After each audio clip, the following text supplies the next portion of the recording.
High বন্ধুরা, দেখো আমরা রাজার রাসে এসেছি।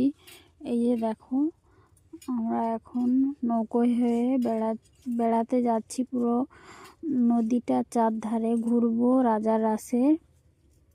আর ওই যে দেখো দোকানগুলো বসেছে, ওই ধারে নাগরদোলা বসেছে। আর এই যে দেখো রাজার গড়টা, ওই যে বনটা আছে, ওর মাঝে ঠাকুর আছে। তো আমরা ওইখানেই যাচ্ছি। তোমরাও সবাই এসো ঠাকুর দেখতে। এই যে দেখো, এগুলো সব বাঁশ গাছ। আর এই যে একটা অনেক বড় তেঁতুল গাছ এইখানে। আর ওই পাশে দেখো প্যান্ডেল হয়েছে, ওইখানে অনুষ্ঠান হয়। আর এইখানে দেখো প্রচুর নারকেল গাছ আর তেঁতুল গাছ আছে। আর ওই যে দেখো সবাই ঘুরছে, ওই যে কিছু লোক দেখছো।